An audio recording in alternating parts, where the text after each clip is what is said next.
Ini nanti depan alatnya HA130 satu kotak begini diperiksakan apakah dia tersegel rapi dan apakah kadaluarsanya ED-nya dilihat. Kalau dia sudah ED ya jangan dipakai, kembalikan ke farmasi, ganti yang baru ya. Karena resinnya udah hancur di dalam kalau udah lewat ED-nya itu ya. Jadi nggak berfungsi, bisa dipakai. Kemudian alatnya seperti ini, di dalamnya nanti ada ini ya, hemok perkutannya, dan ada pembukanya, buka botolnya gitu ya.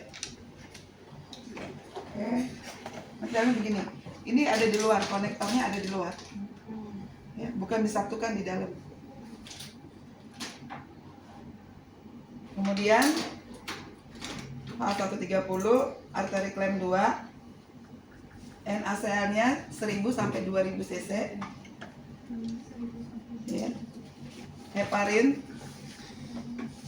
Heparinnya 12.500 unit, sering 3 cc atau 5 cc boleh. Tuh, palu karet, gelas ukur, dan 1 set ekstrakorporeal dialiser, kemudian mesin HD hemofilus. Kemudian alatnya sudah siap ya, saya ulangin persiapan alatnya. 1 set hemoperputor ya, 1 set hemoperputor, konektornya, kemudian arteri klem 2, palu karet, heparin 12.500 unit, siring 3 cc atau 5 cc, 1000 sampai 2000 cc NaCl, 1 set ekstrakorporeal dialiser, kemudian 1 set mesin HD, kemudian APD ya, 1 set HPD, dan pensel. 6 langkah. Setelah kita melakukan 6 langkah cuci tangan 6 langkah, kemudian kita pakai APD. Setelah kita pakai APD, kita ambil heparin 12.500 unit ya. Heparinnya kita ambil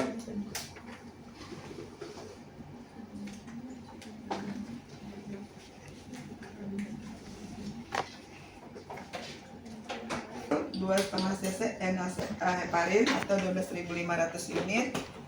Kemudian kita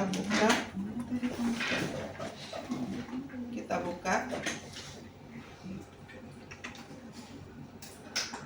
kemudian kita masukkan 12.500 unit heparin ke dalam.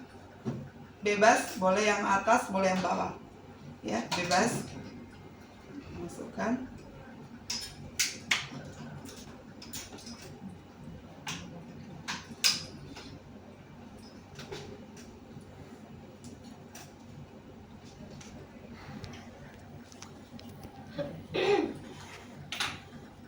kita kunci, kita sek membentuk angka 8 sebanyak 20 kali selama 3 detik.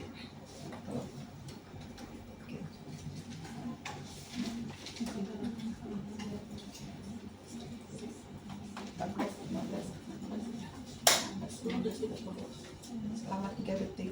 Gak boleh gini-gini ya, atau gini-gini gak boleh ya, dia hancur. Jadi harus membentuk angka. Kenapa membentuk angka 8? Supaya heparin itu mengakumulasi seluruh isi resin ya.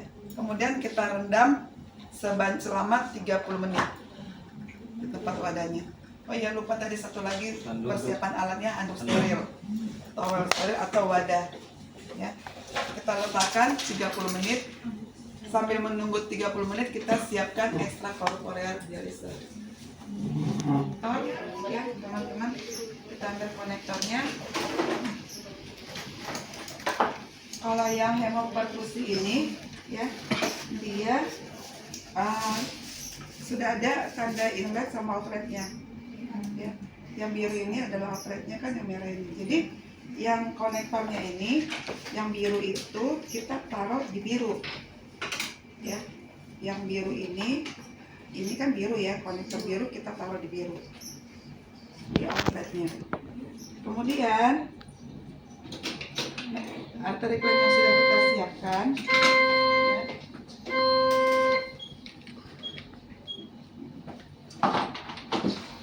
dipasang kopler. Ya, jadi kita udah sampai soaking dengan posisi. Jadi nanti ketika kita mau nyambung, posisi dialister itu sudah seperti ini. Masih seperti ini. Belum posisi standby. Kalau posisi standby kan outlet di atas. Ya, masih posisi seperti ini. Oke. Kondisi mesin dia sudah ter-soaking. Tapi kita angkat ini dengan soaking ya, nggak apa-apa. Kemudian kita sambung. Arteri belakangnya kita klem, ya. Kita matikan kibi, kita ambil arteri klem, kita klem di ujung vena blast line, ya. Kemudian satu lagi di ujung arteri blast line. Kemudian konektor yang merah kita sambung ke inlet dialister.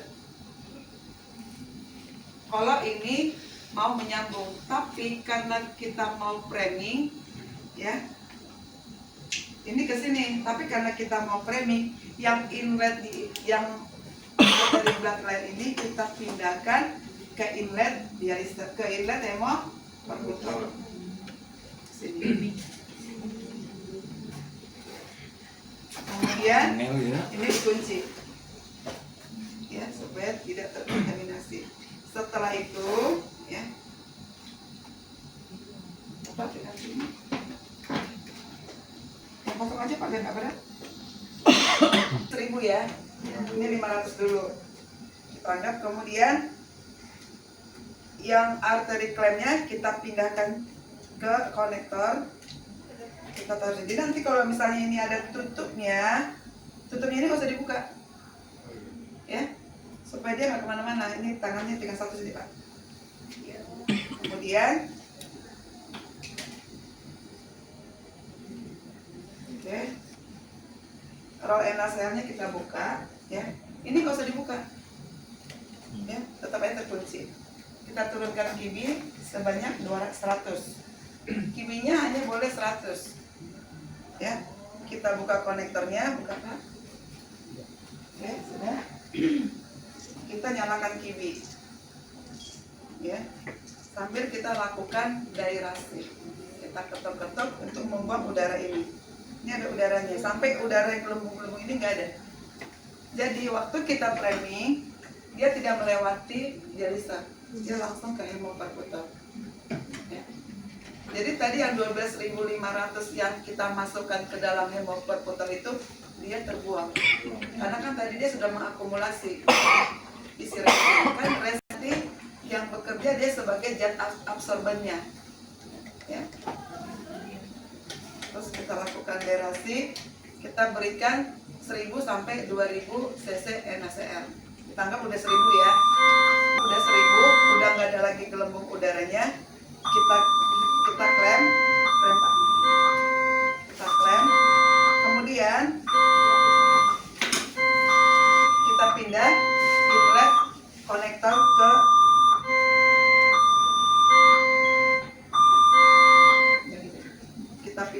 inlet dialiser.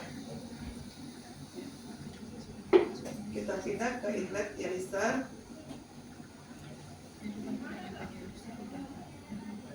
Kemudian kita buka.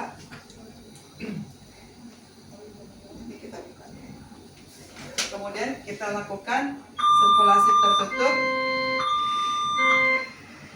Kita berikan sirkulasi tertutup sampai 200 sampai 250 kibinya, ya. Baru kita berikan 2500 heparin ke sini. Kalau dia mau pakai hemoperfusi. Tadi yang dikerjakan Pak Husnul adalah persiapan framing HD biasa, ya. Jadi kalau dia mau dilakukan hemoperfusi, setelah hemoperfutornya tersambung, baru kita masukkan yang 2500, ya, supaya nggak double. Sayang, toh juga nanti akan terbuang semua. Kan dia hanya untuk melembabkan ekstrakorporeal supaya nanti ketika intra HD hemoperfusi berjalan tidak terjadi clotting. Sampai di sini ada yang mau ditanya? Saya kecepatan? Ngantuk Bu.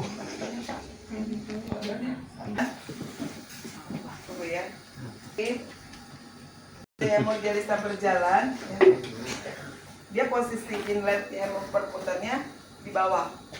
Ini tidak kita balik, yang kita balik adalah dialisernya, ya. Jadi ini kan posisi standby seperti ini. Nih ya, kita samping dulu ya.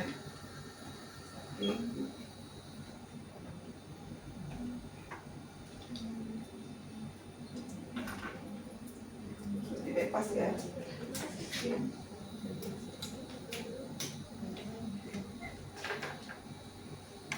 Kemudian waktu standby, dialiser kan begini ya.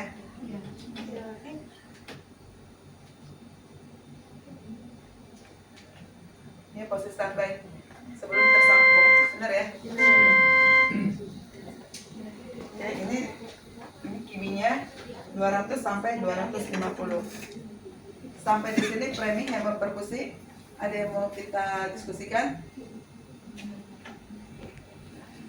Sampai ke framing, saya lanjut ke persiapan pasien. Persiapan pasien kita mau menyambung ya. Jadi harus tahu dulu aksesnya apa. Persiapan pasien dulu tahu ya, ketika pre-HD apa aja. Ini hemperfusi. Persiapan HD-nya begini, 2 jam pertama hemperfusi. Hemperfusi itu biasanya pasien itu hemperfusi itu bisa dilakukan 4 sampai 6 jam. Jadi kalau pasien ini kira-kira SLED. Kalau dia SLED itu biasanya pasien itu banyak gado-gadonya, benar ya? Terapi intra HD-nya banyak, benar ya? Terapi parenteralnya banyak ya kan, diberikannya itu setelah hemperfusi selesai. Ya, kecuali darah. Jadi ada DPJP harus diberikan darah pada saat HD karena HB-nya 6. Ya kan? Kalau dia hanya hemperfusinya saja tanpa darah kita teteskan, nanti volumenya akan bertambah dan dia akan terjadi hemodinamiknya tidak stabil, hipotensi. Kenapa? Karena ini aja sudah 95 cc. Ya. Di dalam ini aja dia udah 95 cc volume framingnya. Belum ekstrakorporeal 220. 220 ditambah 90 udah 300. Satu kali beredar darah dia di mesin ini di awal itu kan udah 330, ya kan? Nanti itu akan otomatis turun volume darahnya dia, ya, volume darahnya dia. Jadi kalau misalnya pasien ini hemperfusinya sedang berjalan dengan HB6, kita boleh lakukan sambil HD berjalan, sambil hemperfusinya berjalan, sambil transfusi. Tapi ingat, harus dilakukan monitoring. Jangan lupa flushing per 30 menitnya. Tetap kita flushing. 10. Di heparinnya tetap flushing gitu, Bu. 10 NaCl. Ya. Oke. 10 NaCl ini tetap diberikan per 30 menit. Supaya nanti pada saat hemperfusi berjalan, dia tidak terjadi clotting. Kan kalau clotting sayang, barangnya udah mahal, tindakannya mahal, efektif.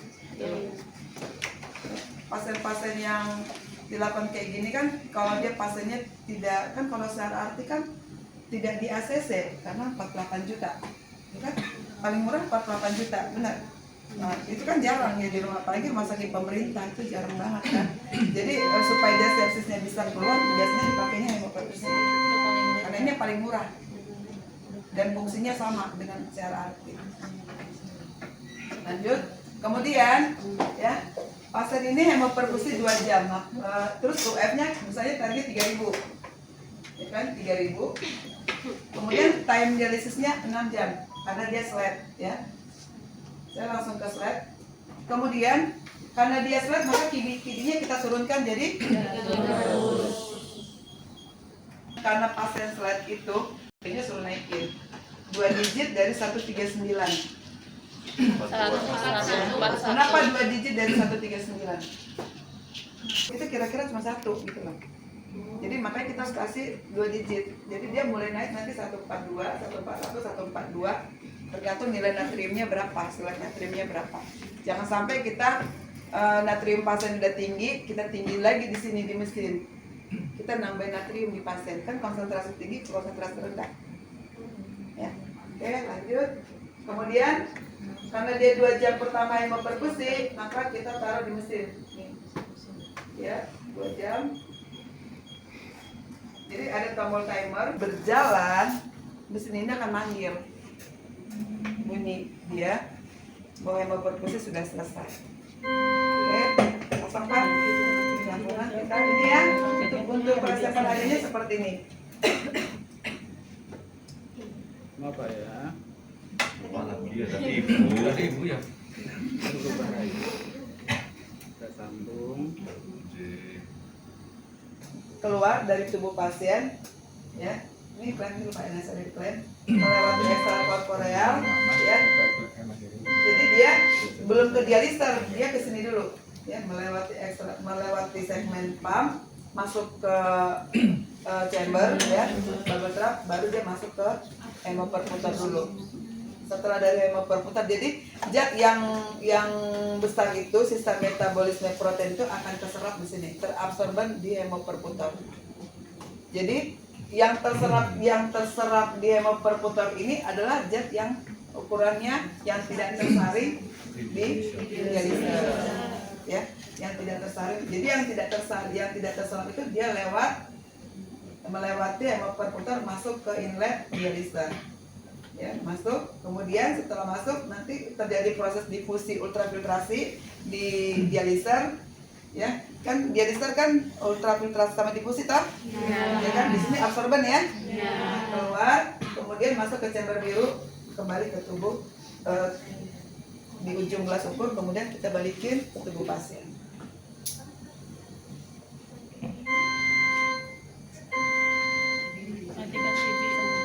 Matikan TV, oke.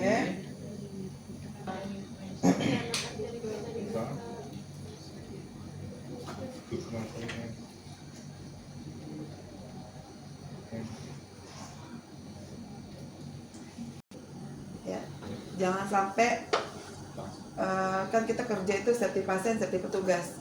Jadi waktu kita safety pasien itu udah kita double check sambil kita bacakan lagi program peresepannya kita. Takutnya dia liar atau kitanya yang liar. Ya, ingat untuk neror 1% ada, ya. Jadi takutnya kita ada di 1% itu. Ya. Jadi bacakan lagi, Bapak saya tarik kalau dia sadar, kalau dia tidak sadar nggak usah baca. Jangan dengar, dia nggak tahu juga jawabnya ya kan. Pasien ventilator kan dia nggak jawab ya. Penting lakukan double check. Kemudian setelah itu Pak, rapikan alat, cuci tangan, lakukan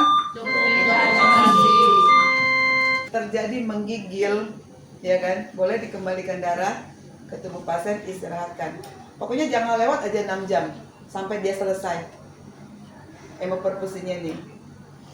Jadi dia istirahat. Tapi biasanya dengan pasien yang dari ICU dia 2 jam 3 jam. Kecuali dia datang dari rumah atau dari kamar perawatan, peresepan HD-nya dokter itu 4 jam.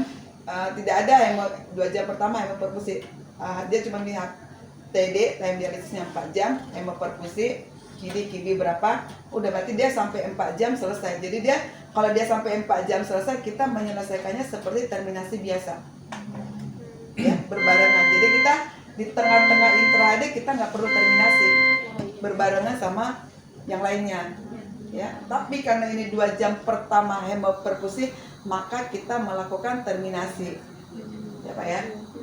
Oke, waktu kita melakukan terminasi, lakukan terminasi tertutup. SPO terminasi tertutup, gimana Pak? Terminasi tertutup. Jadi sampai ini hemoperfusernya aja berwarna merah lagi. Kalau tidak dialiser ya, hemoperfuser. Kalau hemoperfusernya sudah berwarna merah cucian daging, pena blatenya kita klaim. Exercise pasien boleh diklaim juga supaya aman, ya. Klaim, kemudian ambil arteri bloodline, arteri klaim 2, ya. Ini kita turunkan kibi, matikan kibi, kemudian konektornya ini kita klaim. Konektornya mana Pak?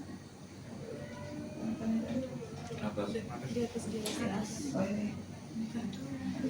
Klaim, kemudian udah arteri klaim kita taruh di ujung arteri bloodline dan di pena bloodline. Ya, kita udah matikan, kita matikan. Kemudian kita ambil arteri bloodline yang ada pada hemoperfuser, kita buka. Kemudian yang di dialiser, konektor yang di dialiser kita buka.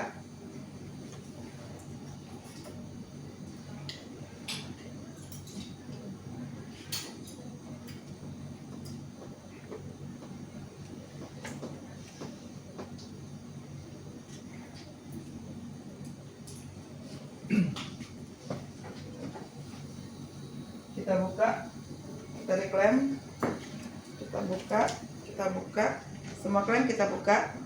Kemudian kita balik dialiser, birunya di atas, merah di bawah, kita nyalakan TV. Oke. Waktu kita balik ini hanya sebentar saja, hanya untuk memastikan udara itu sudah lewat atau belum. Kalau sudah lewat, balik lagi, inlet di bawah, outletnya di atas. Ini kan hanya memastikan udaranya udah lewat, ya. Kalau udaranya udah lewat, aman, baru kita balik lagi, inlet di bawah, outlet di atas, dilanjutkan sisa HD. Tapi waktu kita tadi mengembalikan darah, waktu kita mau melakukan melepaskan hemoperfusion ini ya, tekan tombol retrans dulu.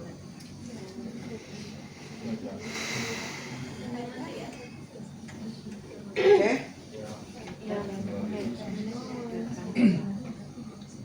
Naikin lagi kibinya sesuai dengan persiapan dokter. Ya. Hemodialisa hemoperfusinya selesai. Tangannya steril. Ya, jadi waktu kita mengembalikan darah tadi kan kita masih bersih. Tapi ketika kita mau ke akses, kita harus steril. Ganti sarung tangan. Ya. Oke.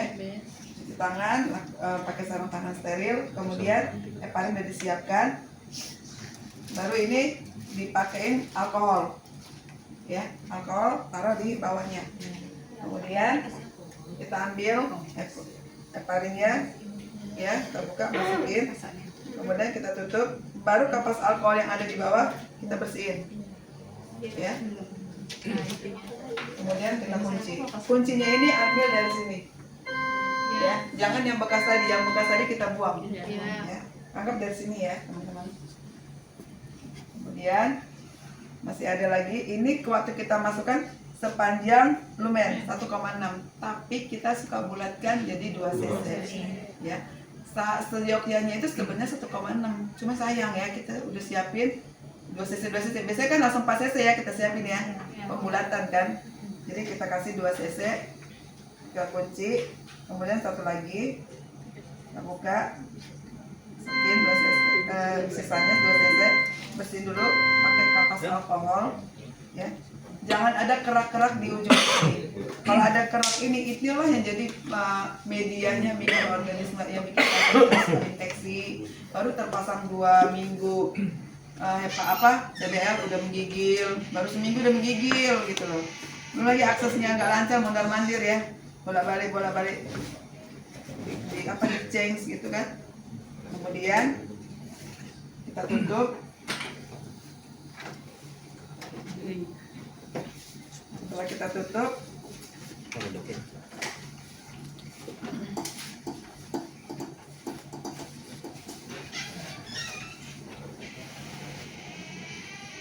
ambil, baru ditutup lagi, ya.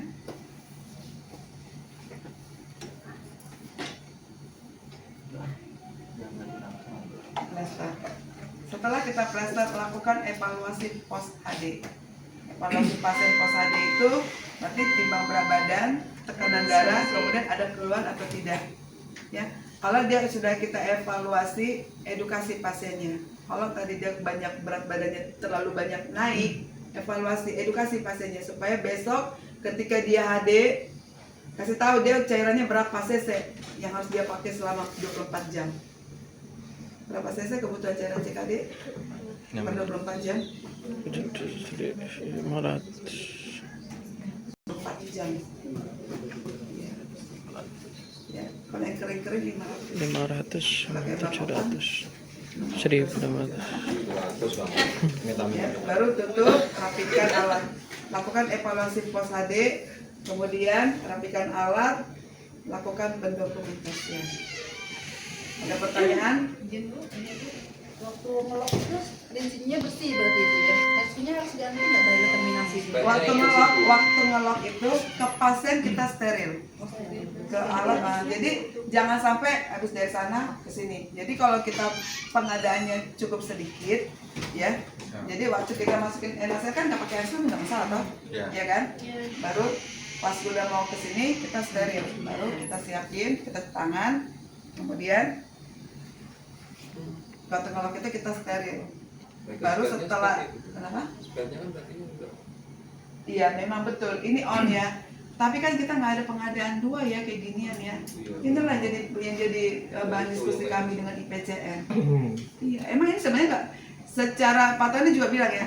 Kalau ini harusnya nggak boleh lagi dipakai, benar nggak? Iya.